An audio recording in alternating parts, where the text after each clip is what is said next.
So today you're going to come with me for the entire day. We're going to start here at HQ. We're going to show you around the facilities. From there, we're going to go over to our Port Talbot factory, our laundry factory, where you'll see the workflow and why tiny details matter. From there, we're going to go over to Swansea, where we'll see a really exciting project where we're building a new factory from the ground up.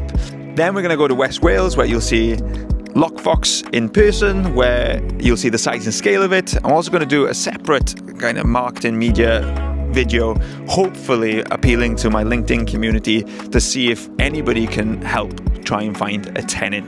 Let's get on with the day and let's go see everyone in HQ.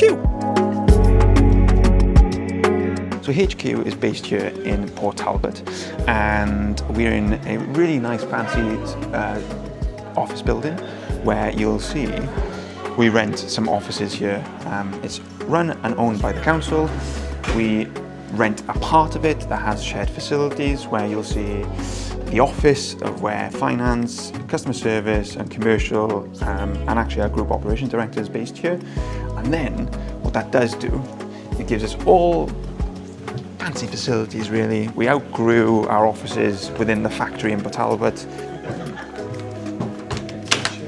And we're just going to have a little catch up between me and Paul, our group operations director.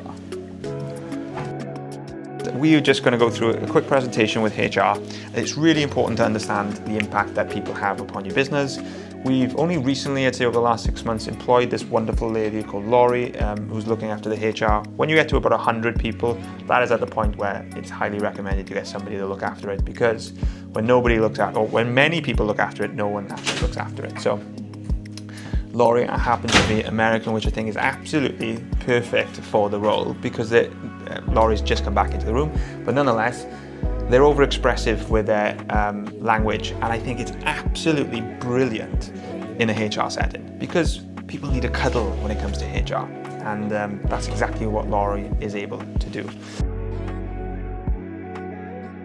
Okay, just had a series of meetings in the office.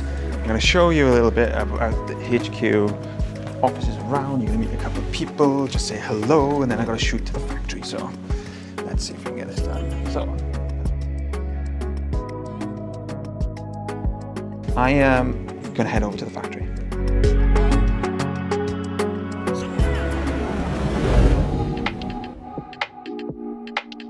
Okay guys, so we are here at the Port Talbot factory, and this is where I kind of all started in respect of the journey of Can Do Laundry Services. It's a really lean site. It produces anywhere between 10 to 20,000 pieces a day, depending on peaks and troughs in volumes of seasonality trends. Predominantly targeting hospitality with a sprinkle of workwear and medical industries alike. So what I'm going to do today is show you a little bit around the facility, how it works, the workflow, so that we have a bit of an understanding. So this is where it all started really.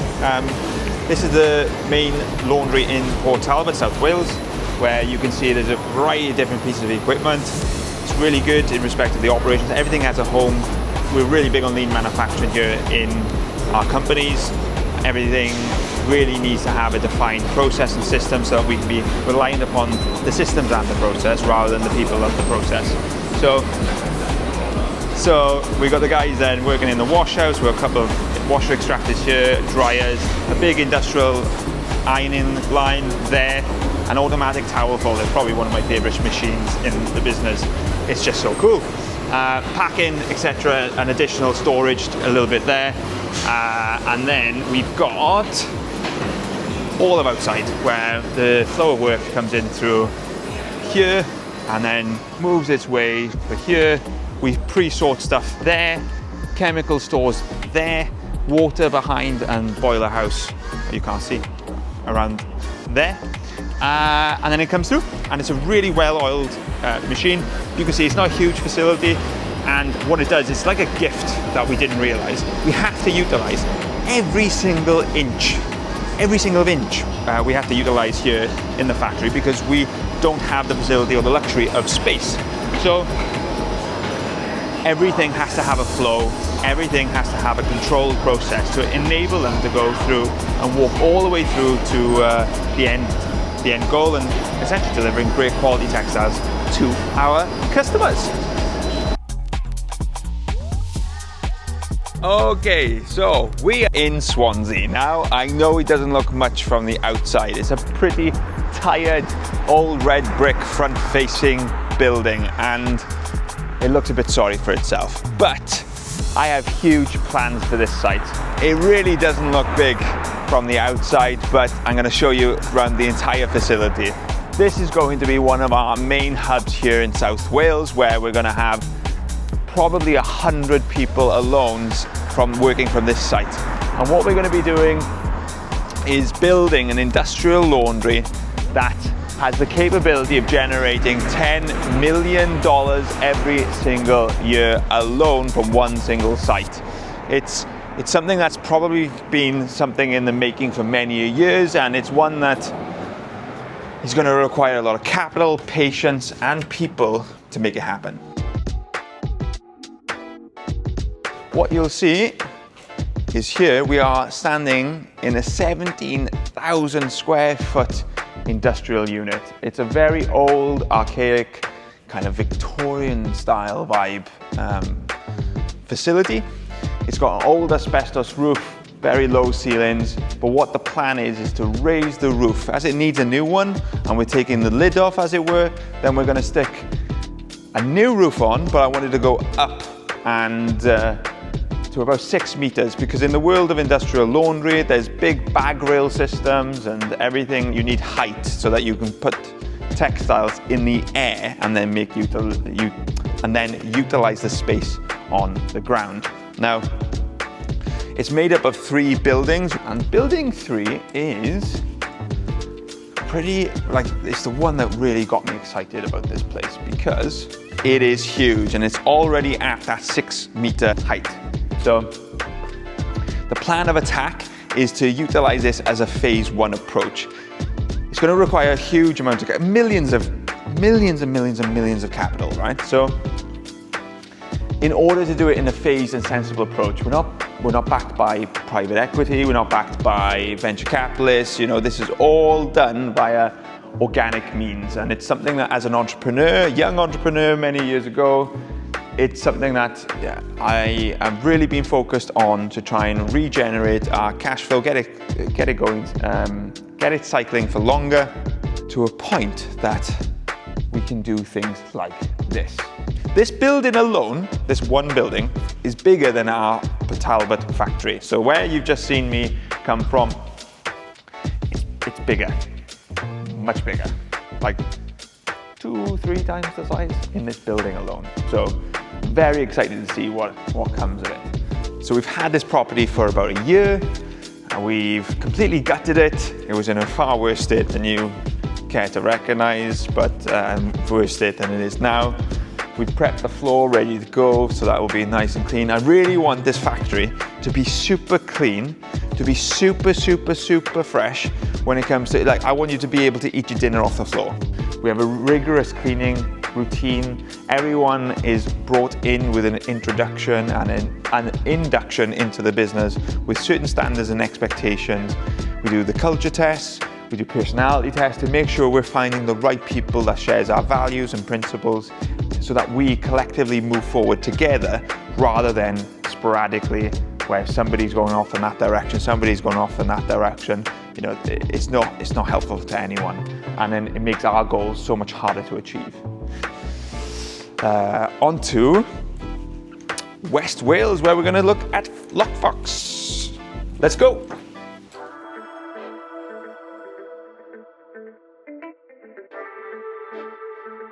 Okay, so I'm here at the Lockfox storage facility, and this is one of my most recent business acquisitions or interests. And I've got a video explaining exactly how I acquired this site. If you just look around this video, there should be a little link. Have a little bit of a nosy on that to see where and how, where it is and how I acquired the site. But yeah, for all its glory, it's a wonderful, big, open space. This is around about 2 acres. You can see around me. It's very versatile. The ideas I've got are to turn it into a storage, multifaceted storage facility and have lots of little customers utilizing it, paying a recurring monthly invoice. Pretty flexible, designed to be really nice and easy to do business with. I've also thought about putting, like, if you can see behind me, these storage compounds for like a tradesman who wants a yard but can't really afford its own individual yard. I was going to put a storage container here so they can have some indoor space and some outdoor space, and charge, I don't know, £500, £600 a month, and let's see how that goes really. But with it, you know, it's not all glamorous. I've had this site for about 3 months and I haven't had much joy in the terms of customer inquiries for a whole heap of reasons. One, it's very difficult to be found, so we're working on that in respect of digital marketing, some hard marketing as well, so offline media such as leaflets and signage, etc., which we're just in the beginning stage of doing. And then it's very much placement. So what lesson I've learned here is kind of the location. There's not enough chimney pots around here, so it's very difficult to fill this type of yard when there's only, I don't know, a population of X big. And we've got a wonderful next city called Lampeter, which is a university city, but that university is closing down, unfortunately. So all the student and temporary storage requirements aren't necessarily going to be there. So I'm kind of stuck between a rock and a hard place and trying to think and put my entrepreneurial hat on to try and think how I can make this yard a success, because essentially this one's slow pounds. I'm thinking about the next 10, 20, 30, 40 years in investment terms. So I'm not looking for the immediate, quick buck return now. It's something that I want to be able to, when I'm looking towards the retirement, is kind of diversify and liquidate this particular site at that point. And hopefully it's been worth, a couple of million with appreciation and revenue generation on site. So we'll see. You can see the industrial unit, 8,250 square foot in that one and 1,000 square foot in that one, which is a bit of a unique, it's like an old barn style roof. And I just need to find the right particular client. If I can find somebody for this site here, and even that one, it kind of gives me that instinct or the belief that my vision and the thought process will come to life. But it's like anything, if it was easy, everyone would do it. And life is not easy. It's all designed to try and test us and put us on trial. On the Lockfox video that you'll see on YouTube, where I acquired this site very frugally, entrepreneurially, but there's a cash flow requirement. And so every month is costing me. And in two ways, obviously, I want that to stop because I haven't got any customers and I'm in a cash negative position. However, it's also forcing me, it's keeping me accountable to think differently of how I can make this a success. So one of the ideas I had was perhaps to support an entrepreneur in their own journey with the space and maybe some capital injection and some knowledge and resources within the group of companies to try and help their business journey and make it a success. That in turn helps further upstream because they're going to need the space, and we're in control of that ecosystem and revenue that would be required in order to make this space a success. So that's one idea.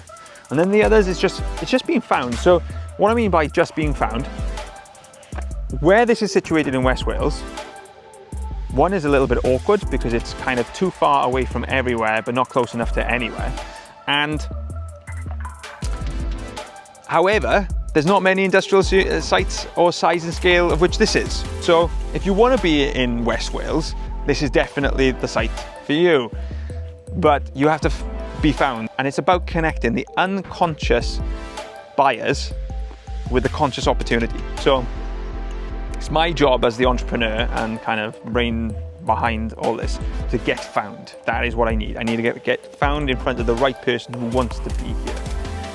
And I just need to find them. So What I'm going to do here, whilst I am here, is I'm going to do for the first time, I'm going to reach out to my LinkedIn community. I have about 10,000 followers, and I'm really hoping to see if they can really help find that potential tenant or entrepreneur that needs just that helping hand to get going.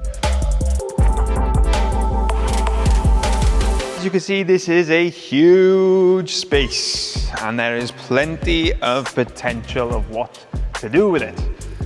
As I said, we just need to find the right tenant, the right opportunity to try and connect the dots, because I truly believe that it's such a waste, you know? Here in Wales, they just don't exist. This site just does not exist. It's been drumming in my head for the last couple of months that this is the problem child that I need to try and solve. So I keep telling myself, mental resilience, faith, we will make it a success. Patience, Daniel, patience.